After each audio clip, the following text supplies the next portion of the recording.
दोस्तों, भारत का इतिहास बहुत गौरवशाली रहा है, इसमें तो कोई दो राय नहीं है। मगर ये भी सच है कि इस गौरवशाली इतिहास में कुछ ऐसे काले धब्बे भी लगे हैं जिनके दाग आज तक दिखाई देते हैं।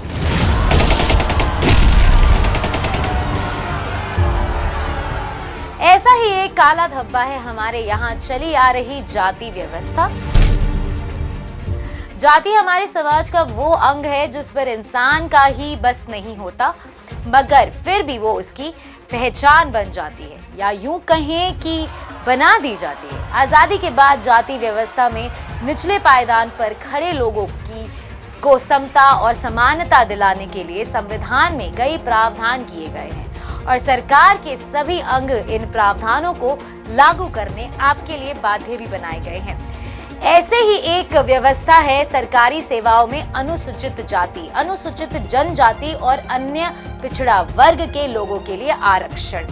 अब ये व्यवस्था तो कई दिनों से चली आ रही है, जहां अनुसूचित जाति एवं जनजाति के लोगों के लिए ये व्यवस्था आजादी के बाद से ही लागू है, तो वहीं अन्य पिछड़े वर्ग के लोगों के लिए ये व्यवस्था 1989 यानी कि लगभग 35 सालों से लागू है।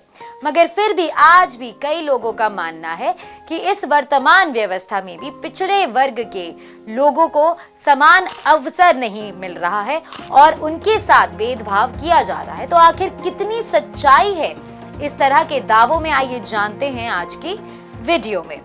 नमस्कार, स्वागत है आपका प्रभात एग्जाम के YouTube चैनल पर। एक ऐसा प्लेटफॉर्म है जहां आपको मिलती है सभी कॉम्पिटिटिव एग्जाम से जुड़ी महत्वपूर्ण जानकारियां जो आपको किसी भी एग्जाम में सफल होने में काफी मदद कर सकती है। अगर आप हमारे YouTube चैनल पर पहली बार आए हैं तो हमें लाइक और सब्सक्राइब जरूर कर लें और हमारे लेटेस्ट वीडियोस और अपडेट सबसे पहले आप तक पहुंचे, इसके लिए बेल आइकन को प्रेस करना भी ना भूलें। अब इस सवाल का जवाब तो आंकड़ों से ही दिया जा सकता है, तो आइए एक नजर डाल लेते हैं पिछले 5 साल के आंकड़ों पर। साल 2018 Indian administrative service general category 91, OBC 48, SC 27, ST 40, total होते हैं 180। Indian foreign service general category 15, OBC 9, SC 5, ST 1, total होते हैं 30। Indian police service general category 75, OBC 42, SC 24, ST 9 और टोटल होते हैं 150। अब आ जाते हैं 2019 में। Indian administrative service general category 72, EWS 18, OBC 52, SC 25, ST 13, total हो जाता है 180। Indian foreign service general category 12, EWS 2, OBC 6, SC 3, ST 1, total हो जाता है 24। Indian police service general category 60, EWS 15, OBC 42, SC 23, ST 10 और टोटल हो जाता है 150। अब आ जाते हैं 2020 में। Indian administrative service general category 72, EWS 18, OBC 49, SC 28, ST 13, total हो जाता है 180। Indian foreign service general category 15, EWS 3, OBC 10, SC 5, ST 3, total हो जाते हैं 36। Indian police service general category 80, EWS 20, OBC 55, SC 30, ST 15, total हो जाता है 200। अब आते हैं 2021 में। Indian administrative service general 72, EWS 18, OBC 49, SC 27, ST 14, total हो जाता है 180। Indian foreign service general category 14, EWS 4, OBC 10, SC 6, ST 3, total हो जाते हैं 37।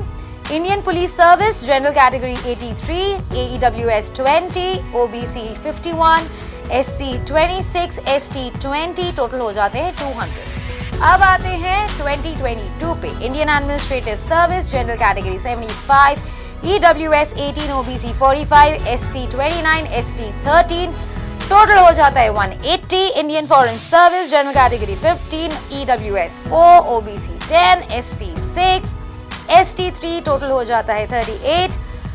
Indian police service general category 83, EWS 20, OBC 53, SC 31, ST 13 और टोटल हो जाता है 200।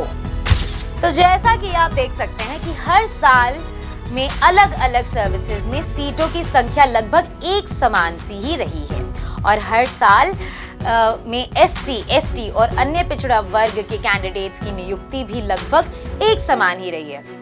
यहाँ आपको ये जानने की जरूरत है कि एससी वर्ग के लिए आरक्षण सीमा है 15%, एसटी के लिए 7% और अन्य पिछड़ा वर्ग के लिए 27%। तो यदि आप इन आंकड़ों को देखकर उनका प्रतिशत निकाले तो आपको पता चलेगा कि इस आरक्षण सीमा का भी पालन किया जा रहा है और कभी-कभी तो इस सीमा से 1-2% ऊपर भी नियुक्तियां हुई हैं। तो अब सवाल ये उठता है कि फिर आखिर क्यों ये कहा जा रहा है कि यूपीएससी अपने कैंडिडेट्स में जाति के आधार पर भेदभाव कर रही है।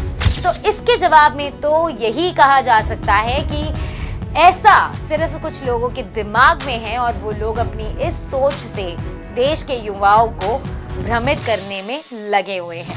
दरअसल अपनी बात को सही साबित करने के लिए अक्सर आंकड़ों को तोड़ मोड़ कर एनालाइज करते हैं या आपको इंटरव्यू में रिजर्व कैटेगरी के स्टूडेंट्स को कम नंबर दिए जाने की दुहाई देंगे। अगर आप खुद ही सोचिए कि यदि ऐसा होता तो ये टीना डाबी टॉपर बन पाती क्या?